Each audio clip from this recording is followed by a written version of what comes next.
Good morning, guys. I hope you're doing well. Today we're going to be talking about Esther chapter 4. Now, if you remember last time, the crisis of the story of Esther was introduced, that there's a plot to exterminate all the Jews. And so now the question is, how is Esther going to respond and use her position as queen to help the Jews?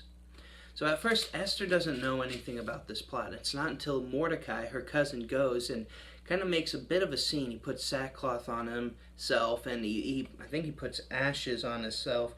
And basically, he makes it known that he is mourning, and he does it in front of a place where she is going to hear about it quickly. And so when she hears about it, she meets with Mordecai and says, "What's going on?" Mordecai explains the situation and what Haman has conspired to do against the Jews. And then Mordecai says, "Will you help? Will you use your position?" And Esther at first is scared because in Persian culture, you couldn't just walk up to the king. Even as the queen, couldn't just walk up to the king and say, "Hey, can I talk to you for a minute?" You had to be first asked by the king to speak. He had to say, "Hey, do you have something you want to say?" You couldn't just walk up and say, "Hey, I need something I gotta say."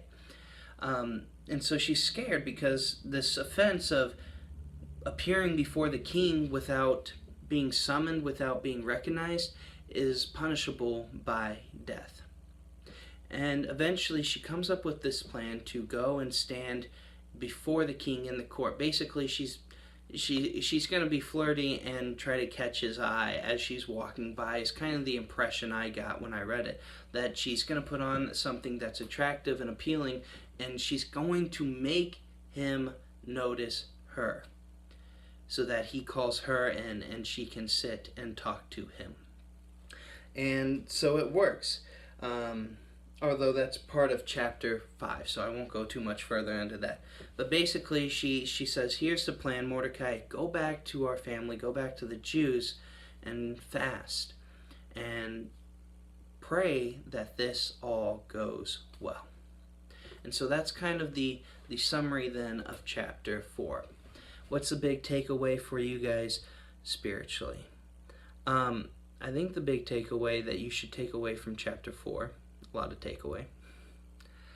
I think the takeaway from chapter 4, guys, is to act. Esther didn't sit back and say, "Oh, God will take care of this," although it does say that Mordecai says, even if you don't, God will find a way. Again, it doesn't mention God specifically, but it does say, even if you don't act, something will work this out. It'll be okay one way or the other. Again, not mentioning God specifically, but showing that there's at least some faith in God and trusting that He's in control. But when a situation arises and you have the ability, the power to act and intervene, even at some cost to yourself, you need to take it. That if you've got the power to help or to minister or to care for someone else or to prevent something bad from happening, you need to do so. You need to try and stop it and trust God to work through that.